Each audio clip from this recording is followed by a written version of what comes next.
Bienvenue dans Aya Melo Nicolas, le podcast où mes pensées prennent vie. Je suis Nicolas et si tu me suis sur Instagram, tu as probablement déjà vu les pensées que je partage quotidiennement. Ici, c'est différent. Dans chaque épisode, je te plonge dans les coulisses de mes pensées en leur donnant de la voix, en partageant le contexte, des anecdotes personnelles et des rappels puissants. Que tu cherches l'inspiration, une nouvelle perspective ou simplement un moment de réflexion, tu es au bon endroit. Alors mets-toi à l'aise et laisse-toi porter par les mots qui prennent vie derrière cette voix. Hello, j'espère que tu vas bien. Pour ce nouvel épisode d'Aya Melo Nicolas, j'ai tiré au sort ma pensée suivante. Il n'y a rien de pire que de s'imaginer être le numéro un, alors qu'en réalité, nous ne sommes que le numéro 2. Waouh, encore une pensée incroyable que j'ai écrite pour me fixer un rappel utile et important. Ne jamais confondre mes rêves et la réalité. Mais avant tout, je vais planter le décor. Si tu me suis depuis un moment, ou bien si pour le coup tu me suis à partir de cet épisode, en tout cas tu m'écoutes pour la première fois, c'est que j'ai toujours été un bon confident, le gardien des secrets, d'hommes comme de femmes, qui voient en moi une oreille attentive, une oreille discrète, à qui on peut venir confier ses secrets intimes sur différents pans de sa vie. Ce qui fait que, comme j'ai toujours été cette personne-là et cette oreille attentive, bon nombre de personnes sont venues se confier à moi, notamment pour le coup là, en l'occurrence, sur leur, relation de couple. Et en fait, moi, ça m'a mis face à une réalité très tôt et pour le coup, je trouve ça top parce que ça m'a évité de ça m'a fait prendre déjà des dispositions, des postures bien particulières avec, la gente féminine, moi en tant qu'homme. Et pour le coup, je trouve ça top. Mais en fait, comme je disais, ouais, ça m'a fait prendre conscience d'une certaine réalité très tôt en ce qui concerne les dynamiques de couple. Et pour le coup, c'était une bonne chose d'avoir été le confident et de connaître un peu les secrets intimes, des gens. Et en fait, ce qui se passe, c'est qu'il y a une dizaine d'années et là, en fait, cette pensée-là, je l'ai fixée pour, me rappeler, justement ce que m'avait dit une amie à moi à l'époque. C'est qu'elle était en couple avec un mec et que ce mec, hem, elle l'avait choisi, bon, parce qu'elle avait quand même des sentiments pour lui, hein, et mais pour aussi d'autres raisons beaucoup plus rationnelles, on va dire. Mais que tout au long de sa relation avec cet homme, il y a toujours eu le fantôme.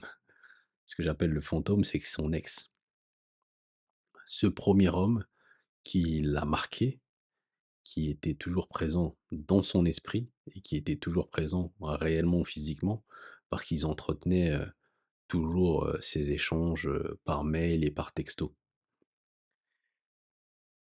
Ce qui fait qu'elle n'a ja son mec, n'a jamais réellement été le numéro un, puisque, elle éprouvait toujours quelque chose, une attirance assez forte, comme une espèce d'attraction, quand bien même c'était fini, avec son ex et qu'il était toujours présent dans sa vie, dans ses pensées et qui l'empêchait, d'une certaine façon, de s'engager totalement dans sa relation avec son copain. Et en fait, j'ai été témoin de ça parce elle me l'avait confié.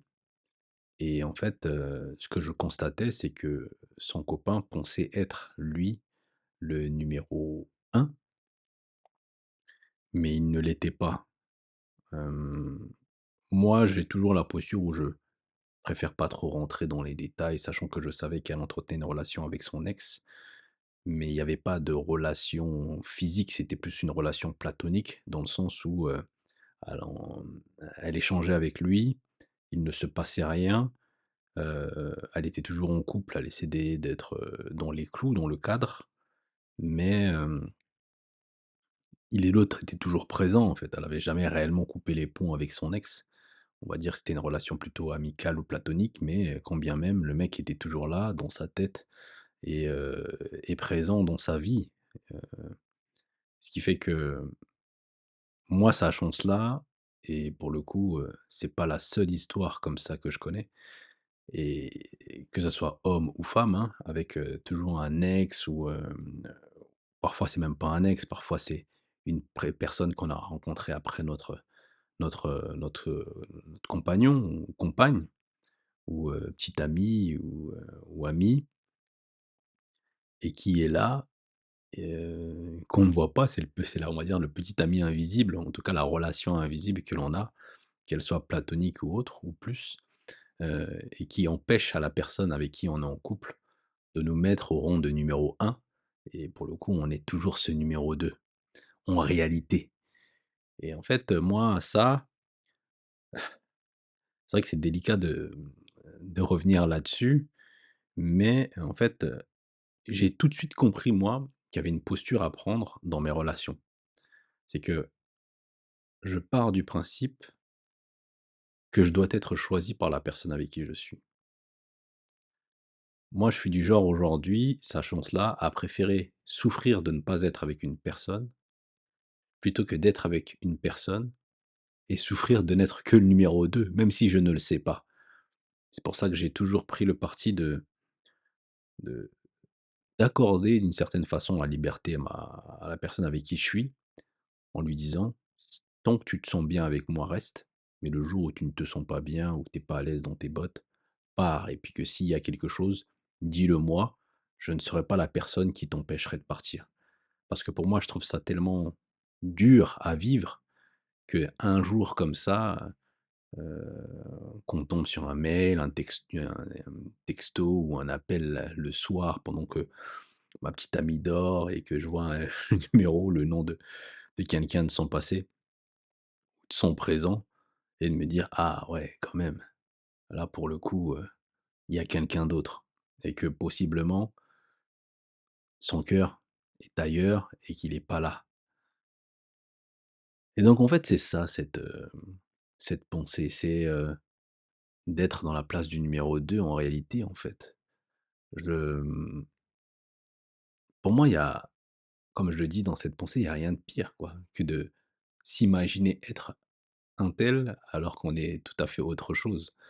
Après, je sais que les relations humaines sont complexes, qu'on ne fait pas exprès et c'est aussi pour ça que j'invite souvent les gens et moi-même qui suis là en train de te parler à, être émotionnellement disponible avant de m'engager dans une nouvelle relation pour ne pas justement être, avoir ce cul entre 2 chaises et ne pas être totalement engagé dans ma relation et ne pas donner le meilleur de moi-même à la personne avec qui je suis et d'une certaine façon, me voir, tricher. Après moi, aujourd'hui, je je ne jette pas la pierre à qui que ce soit pour son comportement parce que je sais que nous sommes des êtres humains, nous sommes faillibles, on peut avoir tout un tas de pensées moralistes, c'est bien, pas bien, mais en fait, la réalité, c'est qu'il faut être dans les bottes de la personne qui vit la situation pour la comprendre. C'est vrai que c'est toujours facile quand les émotions, nous, on n'est pas engagés, on arrive à dealer avec notre esprit logique et on va dire: «Ah, c'est pas bien, tout ça». Même après, je peux penser aussi que c'est pas bien, justement parce que je veux pas me retrouver dans ce genre de situation, mais je n'irai pas jusqu'à juger les autres parce que c'est toujours complexe de se retrouver dans ce genre de situation. En fait, on fait pas exprès quand tu es, amené à après quand on vraiment quand, tu d'être clean et que tu es amené à retomber sur ton ex de façon fortuite ou, que quelqu'un te plaise là et que tu avais pas imaginé ça, en fait, la seule chose que je préconiserais, c'est d'être, honnête avec soi-même et de faire un choix.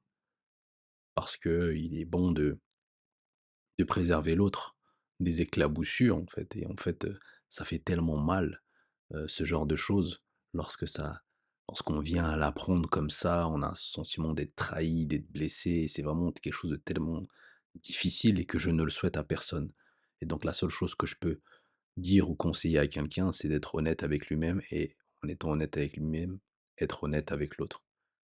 Mais au-delà de ça, je peux aussi, entendre, heu, comprendre sans forcément être d'accord que c'est complexe les relations humaines, que les histoires de cœur parfois c'est des choses qui nous dépassent et que on peut avoir la volonté, l'envie d'être bien dans sa relation, de s'engager totalement avec la personne avec qui l'on est, mais qu'on est aussi tiraillé parce qu'une autre personne, est beaucoup trop présente dans nos pensées, sans qu'on arrive à le contrôler. Et je sais pas si toi, tu as déjà vécu, ce truc-là où tu as quelqu'un en tête ou, tu pas à te l'enlever. Bah, c'est réellement difficile de vouloir s'enlever quelqu'un de la tête alors que finalement, elle est toujours là. On n'arrive pas à s'en défaire. Donc c'est assez compliqué. Je n'aurai jamais un un regard, moralisateur, accusateur sur ça. C'est-à-dire que même si moi demain, c'est quelque chose qui devait m'arriver, je prendrais de la hauteur, même si, je sais que c'est quelque chose qui pourrait être dur et peut-être que ça m'est arrivé et que je n'étais pas au courant, hein. Mais je prendrais de la hauteur sur ça parce que je sais qu'on est des êtres humains et que nous sommes faillibles. Mais la seule chose que je dirais, c'est au moins de d'être honnête avec soi-même et être honnête avec l'autre. Je pense que c'est une bonne, chose, moi, que de dire à une personne: «Bah, écoute, je suis plus dans le coup avec toi, je suis plus là, je suis plus dans la relation, mon cœur est ailleurs et j'aimerais que l'on stoppe les choses». Parce que c'est aussi rendre à l'autre sa liberté, quand bien même c'est quelque chose qui peut faire mal, mais au moins on évite cette trahison. Parce que c'est souvent cette trahison-là qui ronge, qui fait mal, qui, peut détruire une vie. Quelqu'un peut sauter la vie à cause de ça ou perdre complètement le fil du sens de sa vie à cause d'une histoire comme ça, hein. Et c'est toujours, très délicat de se retrouver dans une telle configuration. C'est réellement dur de s'imaginer être le numéro un alors qu'en réalité on n'est que le numéro 2. Et c'est, d'autant plus difficile quand ton entourage le sait et que toi tu ne le sais pas. C'est vraiment quelque chose qui est difficile et donc ayant su, ça très tôt de par les confidences qui m'ont été faites,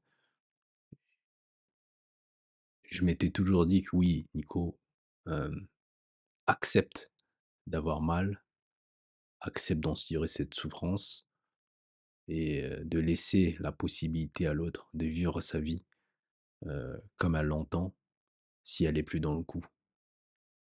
Il faut, je pense, accepter ça dès le départ et c'est même en se mettant avec la personne, lorsqu'il s'agit d'engagement, d'être honnête avec soi-même et de demander à l'autre de l'être totalement et de ne pas lui en tenir rigueur, en tout cas de le dire, que si jamais, tu devais te retrouver dans une situation compliquée ou autre, de me le dire.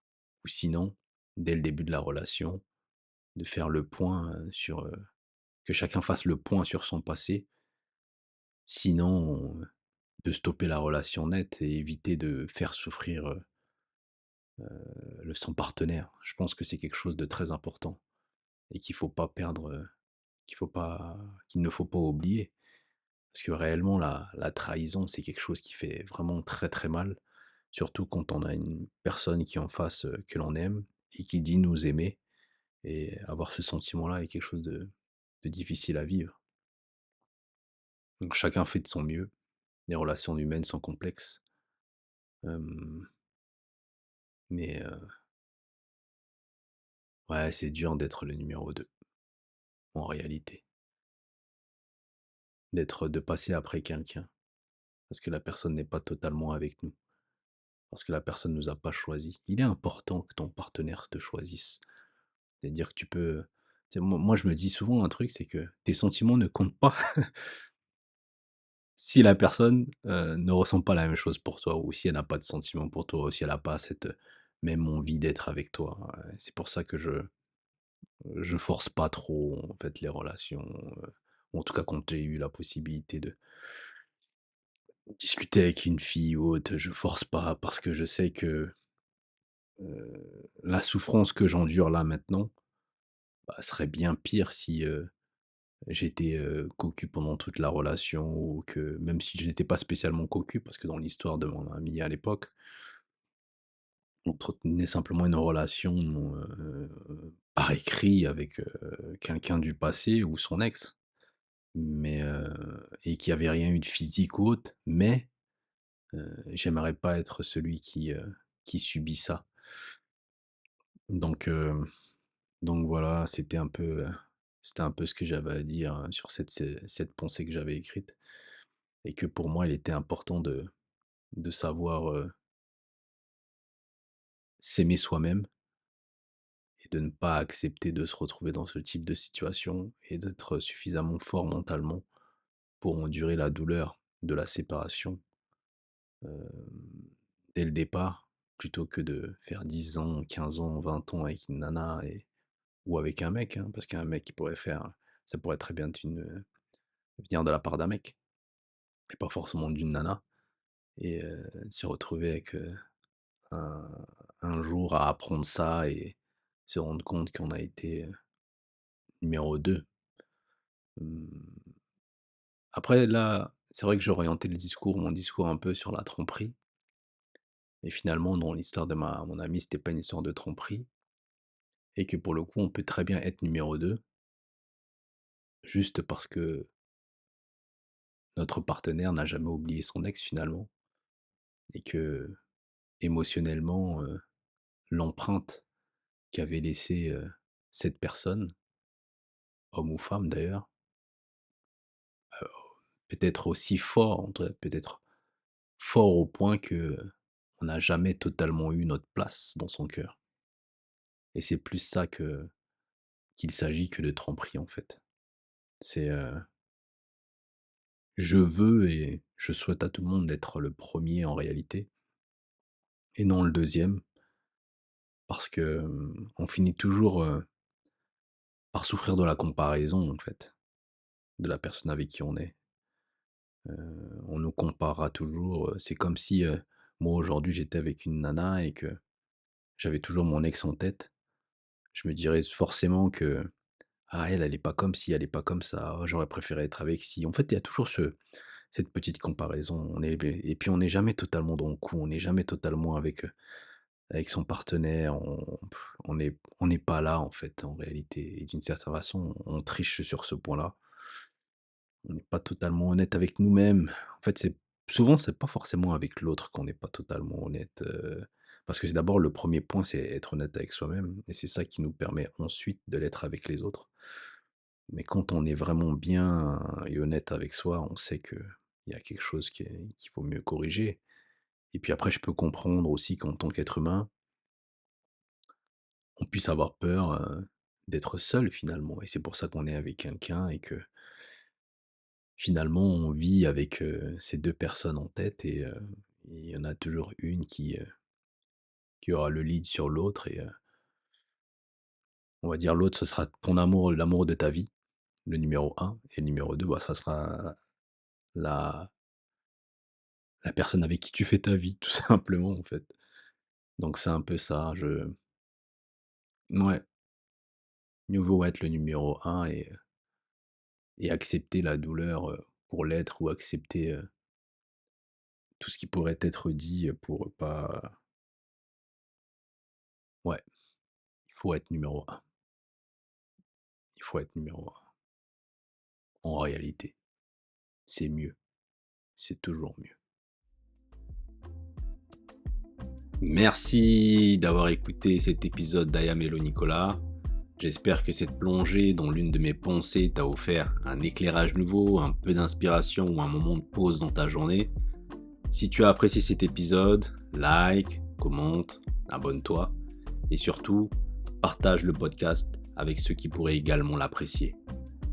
On se retrouve sur Instagram si tu souhaites poursuivre la discussion et je te donne rendez-vous très bientôt pour un nouveau voyage à travers mes mots.